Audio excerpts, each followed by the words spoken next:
પિતા અને પુત્ર અને પવિત્ર આત્માને નામને આમેન. તમારામાંથી કેટલા જણ બાઇબલ વાંચે છે? બાઇબલ બધા વાંચે છે. બાઇબલ કેમ વાંચવાનું? બાઇબલ એટલા માટે વાંચવાનું કે બાઇબલ એટલે જીવતા જાગતા ઈસુ છે. ઓકે, પ્રભુની વાણી છે, પણ આમ સાક્ષાત ઈસુ છે. તે માટે આ મારિયાબેન કહે છે. આ બાઇબલ લખ્યું કોણ? So many authors. પવિત્ર આત્માથી પ્રેરાઈને, પવિત્ર આત્માની પ્રેરણાથી અલગ અલગ વ્યક્તિઓએ બાઇબલ લખ્યું છે. એમાં સંત પાઉલના પત્રો સૌથી વધારે છે. તમારામાંથી કેટલા જણ એવું ઈચ્છે છે કે પ્રગતિ થાય, સંપત્તિ મળે, સફળતા મળે? એવરીવન, બધા ઈચ્છે છે. બાઇબલમાં એક સીધો માર્ગ બતાવ્યો છે, સ્ટ્રેટ. ઓકે, વચન વાંચું છું. યહોશુઆ 1 અધ્યાય અને 8મું વચન. આ નિયમ સંહિતાની પોથી. જૂના કરારમાં નિયમ સંહિતા. ઓકે, આપણા માટે આ બાઇબલ છે. ઓકે, આ નિયમ સંહિતાની પોથી તારી જીભને ટેરવે હોવી જોઈએ. આપણા જીભના ટેરવે શું હોય છે? સાચું બોલજો, આપણી જીભના ટેરવે શું હોય છે? એ તમારો અંગત જવાબ છે, મને ના આપતા. આ નિયમ સંહિતાની પોથી તારી જીભને ટેરવે હોવી જોઈએ. રાત દિવસ એનું તારે રટણ કરવું. રાત દિવસ તારે એનું રટણ કરવું, જેથી એમાં જે લખેલું છે તેનું તું કાળજીપૂર્વક પાલન કરી શકે. કાળજીપૂર્વક પાલન કરી શકે, તો જ તને બધા કાર્યોમાં ફતે મળશે. ફતે, વિજય મળશે, સફળતા મળશે. તને બધા કાર્યોમાં ફતે મળશે અને તો જ તું સમૃદ્ધિ પામીશ. આ બાઇબલમાંથી આપણને એક સત્ય મળી ગયું કે આ જો આપણા જીભને ટેરવે હોય, આનું આપણે મનન ચિંતન કરતા હોય, આ જો આપણા મુખમાંથી આ વચનો નીકળતા હોય, તો કે છે બધા કાર્યોમાં તને ફતે મળશે અને તો જ તને સમૃદ્ધિ મળશે. હવે આ એક મોશે. મોશે કોણ? મોશે એટલે કોણ? કે પ્રભુએ એને પસંદ કર્યો અને કીધું કે મારા ઇઝરાયેલી લોકોને મિસરમાંથી તું છોડાવી લાવ. ઓકે, એટલે પ્રભુએ મોશેને એક મોટી જવાબદારી આપી. અને પછી તમે બધા જાણો છો કે મિસરમાં બધા ચમત્કારો કર્યા અને બધું કર્યું, અને પછી પ્રભુએ એ ઇઝરાયેલી પ્રજાને મોશેની લીડરશિપ હેઠળ પેલા રાતા સમુદ્રમાંથી પણ કોરા પગે બહાર કાઢ્યા. બરાબર? અને ત્યાર પછી પ્રભુ એક જગ્યાએથી આગળ મોશેને લઈ જતા નથી. મોશે પછી બીજો લીડર બને છે યહોશુઆ. હવે મોશે રહ્યા નથી એટલે યહોશુઆ નાનો હોય છે અને એને ખબર નથી હોતી કે આ કામ હું આગળ કેવી રીતના લઈ જઈશ. એટલે થોડો ચિંતામાં હોય છે, ડિપ્રેશનમાં હોય છે કે આ કામ હું કેવી રીતના કરીશ. ત્યારે પ્રભુ એને આ વચન આપે છે કે આ પોથી તારા જીભને ટેરવે હોવી જોઈએ, એનું મનન ચિંતન કરવાનું, કાળજીથી પાલન કરવાનું, તો તને બધા કાર્યોમાં ફતે મળશે અને સમૃદ્ધિ મળશે. આ જે સંજોગોમાં પ્રભુએ યહોશુઆને આ વચન આપેલું એ મોશે નહોતા, એટલે એ યહોશુઆ કેવી રીતના કામ કરે, તો પ્રભુએ ગાઈડલાઈન આપી. મૃત્યુ પછી બે જ જગ્યા છે, એક અંધકાર, એક પ્રકાશ, એક નર્ક, એક સ્વર્ગ. યોહાનનું પુસ્તક 3 અધ્યાય અને 3 વચન. ઈસુએ તેને જવાબમાં કહ્યું, હું તને સાચે સાચ કહું છું કે જ્યાં સુધી માણસ નવેસર જન્મ ન લે ત્યાં સુધી તે ઈશ્વરનું રાજ્ય જોવા પામી શકે નહીં. ત્યાં સુધી એ ઈશ્વરનું રાજ્ય જોવા પામી શકે નહીં. જો આપણે ઈશ્વરનું રાજ્ય જોવું છે, એમાં દાખલ થવું છે, તો અહીંયા ઈસુનું વચન છે. ઈસુ પોતે બોલે છે કે જ્યાં સુધી માણસ નવેસરથી જન્મ ના લે ત્યાં સુધી એ ઈશ્વરના રાજ્યમાં દાખલ થઈ શકે નહીં, કે ઈશ્વરનું રાજ્ય જોઈ શકે નહીં. ઓકે, શું તમારું નામ બેન? નીતા. નીતાબેન, હવે તમારો ને મારો તો જન્મ થઈ ગયો. હવે ઈસુ કહે છે કે નવેસરથી જન્મ. આ નવેસરથી જન્મ, પુનર્જન્મ એટલે શું? પ્રભુ ઈસુ કહે છે પુનર્જન્મ નહીં થાય તો ઈશ્વરનું રાજ્ય આપણે નહીં જોઈ શકીએ. એમાં ચોથું વચન વાંચો. ત્યારે નિકોદેમસે તેમને કહ્યું. ઈસુ અને નિકોદેમસ વાત કરે છે, અને ઈસુ કહે છે કે પુનર્જન્મ ના થાય તો ઈશ્વરના રાજ્યમાં પ્રવેશ મળે નહીં, કે ઈશ્વરનું રાજ્ય જોવા ના મળે. તો નિકોદેમસ જવાબ આપે છે, માણસ ઘડો થયો હોય ત્યારે જન્મ સી રીતે લઈ શકે? માણસ ઘરડો થયો હોય ત્યારે જન્મ શી રીતે લઈ શકે? માની કુખે જન્મ લીધા પછી આ ઉંમરે નિકોદેમસ પૂછે છે ફરીથી જન્મ કેવી રીતના લઈ શકે?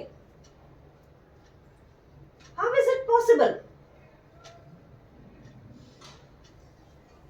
જાણવા જેવી બાબત છે ને, કે ઈસુ કહે છે, અને ઈસુ કહે એટલે એ સત્ય, એમાં કશો કોઈ ચેન્જ આવી શકે નહીં. તો આ પુનર્જન્મની વાત ઈસુ કહે છે. હવે આપણા બધાનો તો જન્મ થઈ ગયો.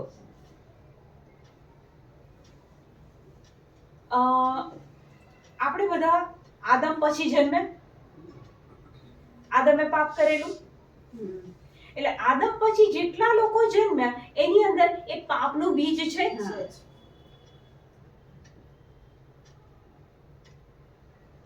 હવે પ્રભુ ઈસુ ખ્રિસ્ત સ્વર્ગ છોડીને પૃથ્વી પર કેમ આવ્યા?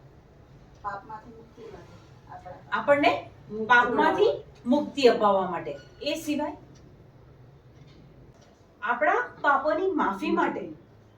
બીજું એક કારણ કે આપણને અનંત જીવન, પ્રભુ સાથેનું કાયમી જીવન, સ્વર્ગમાં અનંત જીવન મળે, એના માટે ઈસુ આયા, બલિદાન આપ્યું, લોહી વેવડાયું, ઘા સહન કર્યા, આપણી કિંમત ચૂકવી અને આપણને આ બધું જ આપી દીધું. ઈસુ માનવ થઈને આવ્યા, બરાબર? તમારા મારા જેવા એક શરીર લઈને ઈસુ પૃથ્વી પર આવ્યા, અને પછી બધું પિતાની આજ્ઞા માનીને પૃથ્વી પર બધું કામ કર્યું. આપણે પણ પૃથ્વી પર આવ્યા, આપણે પણ માનવનું જીવન લીધું છે. તો આપણામાં અને ઈસુમાં કયો મુખ્યત્વે તફાવત છે? તમે કહેશો કે એ પ્રભુ છે, આપણે માનવ છે, પણ એ પૃથ્વી પર આવ્યા ત્યારે માનવ થઈને આવેલા, બરાબર? તો આપણી અને પ્રભુની વચ્ચે, ઈસુની વચ્ચે શું તફાવત? મારો અને તમારો જે જન્મ થયો એ માતા અને પિતાના સમાગમ પછી આપણે જન્મ્યા છીએ. કુમારી માતા મરિયમને દૂત ગાબ્રિએલે સંદેશો આપ્યો. એ શબ્દને, એ સંદેશને માતા મરિયમે વધાવી લીધો. પવિત્ર આત્માના પ્રભાવથી કુમારી માતા મરિયમને ગર્ભ રહે છે. એટલે ઈસુ જન્મ્યા હતા એ પુરુષ અને સ્ત્રીના સમાગમથી નહીં, એ પવિત્ર આત્માના પ્રભાવથી કુમારી માતા મરિયમ ગર્ભ ધારણ કરે છે અને પછી એ માનવ થઈને અવતરે છે. એટલે આપણીને પ્રભુ ઈસુના જન્મની વચ્ચે એક મુખ્ય તફાવત, આપણે એ માનવ સમાગમથી જન્મ્યા છીએ, ઈસુ એ પવિત્ર આત્માના પ્રભાવથી જન્મ્યા છે. આપણી અંદર એ આદમનું પાપી બીજ છે, ઈસુ એ નિષ્પાપ છે. ઓકે, હવે ઈસુ કહે છે કે પુનર્જન્મ ના થાય ને ત્યાં સુધી ઈશ્વરનું રાજ્ય ના મળે.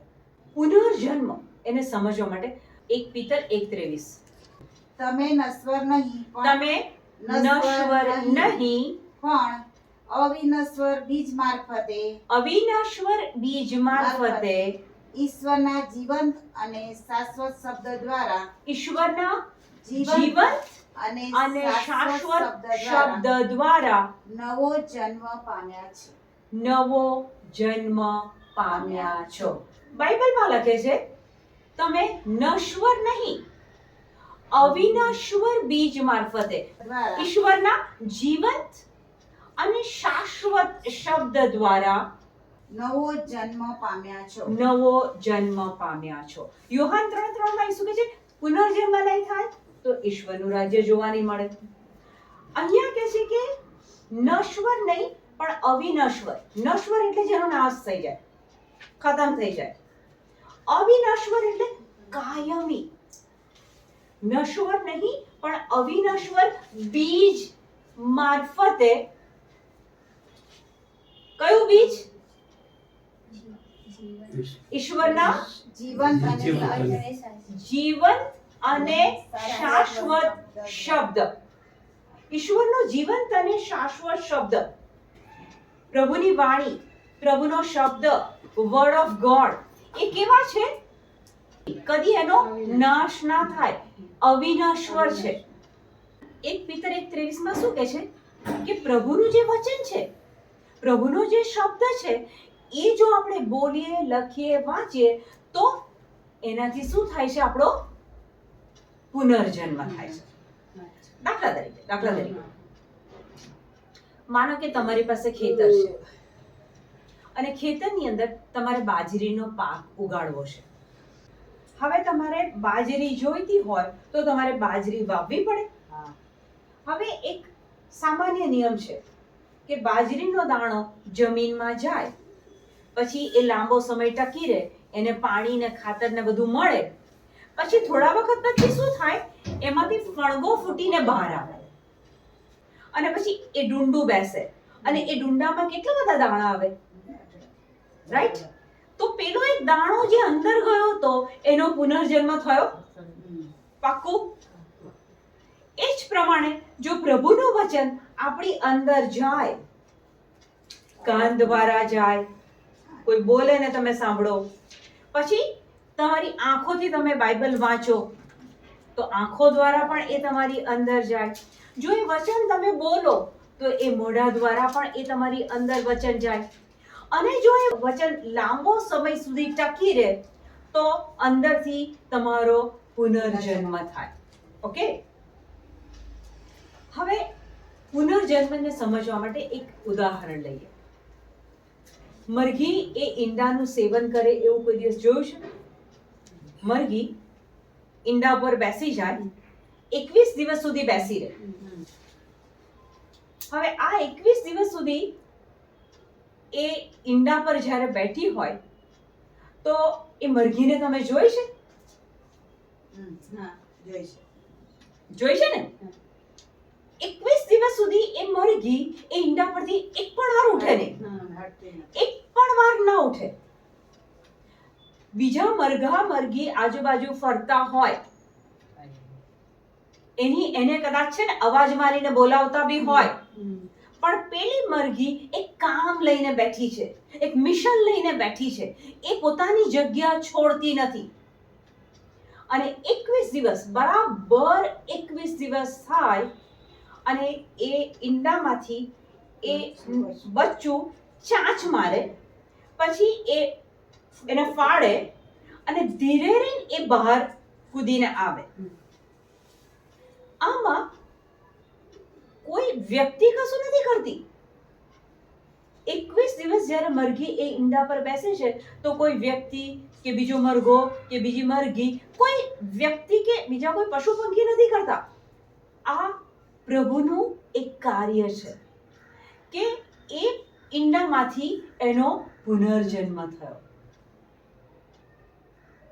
એ ઈંડું હતું, જો કદાચ તમે તોડ્યું હોત તો તમે આમલેટ બનાવત, પણ કારણ કે 21 દિવસ એ મરઘી એના પર બેઠી છે, આ પ્રભુની પ્રક્રિયા છે.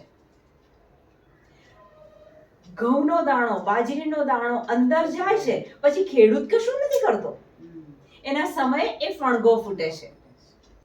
એ જ પ્રમાણે જો પ્રભુનું વચન તમારી અંદર જાય, લાંબો સમય સુધી ટકી રહે, તમે એનું રિપીટેશન કરો, એને બોલ્યા કરો, એને તમારા હૃદયમાં સંગ્રહી રાખો, ત્યારે એ તમારી અંદર તમારો જ આત્મામાંથી આત્માનો જન્મ થાય છે. યોહાન 3:8. પવન મરજીમાં આવે તેમ વાય છે. પવન મરજીમાં આવે તેમ વાય છે. એનો અવાજ સંભળાય છે, પવનનો અવાજ સંભળાય છે, પણ એ ક્યાંથી આવે છે અથવા ક્યાં જાય છે એની ખબર પડતી નથી. પવન આવે છે પણ એ ક્યાંથી આવે છે, ક્યાં જાય છે એની કોઈને ખબર પડતી નથી. આગળ વાંચો. એવી જ રીતે એવી જ રીતે આત્મામાંથી થતો જન્મ પણ અકળ છે. આત્મામાંથી થતો જન્મ અકળ છે. પુનર્જન્મ, આત્મામાંથી આત્માનો જન્મ, that is પુનર્જન્મ. એટલે સિમ્પલ સાદી ભાષામાં વાત કરીએ તો ઈસુ કહે છે કે પુનર્જન્મ વગર ઈશ્વરનું રાજ્ય જોઈ શકાશે નહીં. હવે આપણી પાસે હવે પછી જેટલા વર્ષો બાકી છે, જેટલો સમય બાકી છે, એમાં ઈસુએ એક સત્ય આપણને ઠોસ બતાવી દીધું બાઇબલમાંથી આજે, કે જો પુનર્જન્મ નથી થયો તો ઈશ્વરનું રાજ્ય તમે જોઈ શકશો નહીં. અને પુનર્જન્મ કેવી રીતના થાય તો કહે છે કે નશ્વર નહીં પણ અવિનશ્વર બીજ. પ્રભુનું વચન એ નાશવંત નથી, એ શાશ્વત છે, એવરલાસ્ટિંગ છે. તો પ્રભુનું વચન જ્યારે તમારી અંદર જાય અને એ ટકી રહે તો ત્યાં તમારો પુનર્જન્મ થાય છે. હવે મને ખબર કેવી રીતના પડે, શું નામ તારું? પ્રિન્સી. મને ખબર કેવી રીતના પડે કે પ્રિન્સીનો પુનર્જન્મ થયો છે, કે મારિયાનો પુનર્જન્મ થયો છે? મને ખબર કેવી રીતના પડે? યોહાન 3:8 કહે છે કે પવન મરજીમાં ફાવે તેમ આવે છે, વાય છે, ખબર પડતી નથી ક્યાંથી આવે છે, ક્યાં જાય છે. એ જ રીતે આત્મામાંથી થતો આત્માનો જન્મ પણ અકળ છે, કોઈને ખબર પડતી નથી. તો તારો પુનર્જન્મ થયો છે એ તને કેવી રીતના ખબર પડે અથવા બીજાને કેવી રીતના ખબર પડે? તાજું જન્મેલું બાળક હોય, 1 દિવસ, 2 દિવસ, 3 દિવસ, એ બાળકને તમે જુઓ, એને ઘડી ઘડી ભૂખ લાગે છે. થોડી વાર થાય સૂસુ પોટી કરે અને પાછું એને દૂધ જોઈએ. થોડી વાર થાય એને પાછી ભૂખ લાગે. એ ઘડી ઘડી રડે એટલે માતાને ખબર પડે કે એને ભૂખ લાગી છે. જેનો પુનર્જન્મ થાય ને એને પુષ્કળ ભૂખ લાગે. ચિકન, મટન, નોનવેજની નહીં. જેનો પુનર્જન્મ થાય ને એને સતત બાઇબલ વાંચવું ગમે, પ્રભુ સાથે રહેવું ગમે, પ્રભુના વચન વાંચવા, બોલવા, એને વચનો સાથે જ ગમે, એને વચનોની ભૂખ લાગે. ટૂંકમાં ઈસુ સ્વર્ગ છોડીને પૃથ્વી પર આપણને પાપોની માફી મળે અને અનંત જીવન મળે એના માટે આવ્યા છે. અને એમણે એમનું તો કામ કરી લીધું છે. હવે મારે ને તમારે એ અનંત જીવન મેળવવા માટે બીજું કશું જ નથી કરવાનું, એ ઈસુમાં શ્રદ્ધા રાખવાની છે. અને એ ઈસુમાં શ્રદ્ધા, જેટલા આપણે વચનો સાથે વધારે સંકળાયેલા રહીશું એટલી શ્રદ્ધા આપણી વધશે. અને જ્યારે વચનો સાથે સંકળાયેલા રહીશું, એ વચન આપણી અંદર રહેશે, ત્યારે આપણો પુનર્જન્મ થશે. અને પુનર્જન્મ થાય એટલે સ્વાભાવિક રીતે વ્યક્તિને દુનિયાવી બાબતો, સંસારી બાબતો, નેગેટિવ બાબતો એ બધું ગમે નહીં. એ અમુક મેળાવડાથી દૂર રહેશે, અમુક લોકોથી દૂર રહેશે. કેમ? તો કે મારો અહીંયા સમય બગડે છે, મારે તો બાઇબલ વાંચવાનું છે, મારે પ્રભુ વિશે જાણવાનું છે. આપણે ઈસુ વિશે કેટલું જાણીએ છીએ? આયા, ક્રુસ પર મરી ગયા. જ્યારે આપણે બાઇબલ વાંચીએ, ઊંડાણથી વાંચીએ, એક એક શબ્દ વાંચીએ, ત્યારે ઈસુની ઓળખાણ બાઇબલમાંથી મળે છે. બહાર ક્યાંય લેવા જવાની જરૂર નથી. આ બાઇબલમાંથી ઈસુની બધી, ઈસુએ શું કર્યું, ઈશ્વર પિતાએ શું કર્યું, પવિત્ર આત્મા કોણ છે, પવિત્ર આત્મા આપણા માટે શું કરે છે, એ જ્યારે બાઇબલ વાંચીએ ત્યારે ખબર પડે. તો બાઇબલ વાંચવાનું પણ વાંચવા ખાતર વાંચવાનું, અથવા એક રૂટીન પ્રક્રિયા તરીકે વાંચવાનું, અથવા બાઇબલ વાંચવું સારું છે એટલે વાંચવાનું ના. મારે ઈસુને ઓળખવા છે, મારે ઈસુ સાથે ઘનિષ્ઠ સંબંધ બાંધવો છે, મારે ઈસુમાં શ્રદ્ધા રાખવી છે એટલે મારે બાઇબલ વાંચવાનું. પ્રભુ અત્યારે તમારો આભાર માનીએ છીએ. પ્રભુ, યોહાનના પુસ્તકમાં ઈસુ તમે કીધું છે 8મો અધ્યાય અને 32મું વચન, તમે સત્ય જાણશો અને સત્ય તમને મુક્તિ આપશે. ઈસુ અત્યારે તમે અમને એક સત્ય સમજાયું કે પુનર્જન્મ ન થાય તો ઈશ્વરનું રાજ્ય જોઈ શકાય નહીં. ઈસુ, પુનર્જન્મ એ તમારા વચનો દ્વારા નશ્વર નહીં પણ અવિનશ્વર બીજ, તમારા વચનો એ અવિનશ્વર બીજ છે અને એ અવિનશ્વર બીજ અમારી અંદર જાય અને એ ટકી રહે ત્યારે ત્યાંથી પુનર્જન્મ થાય છે. પ્રભુ, તમે આ વચન દ્વારા આજે આ સત્ય અમને સમજાયું છે માટે આભાર માનીએ છીએ.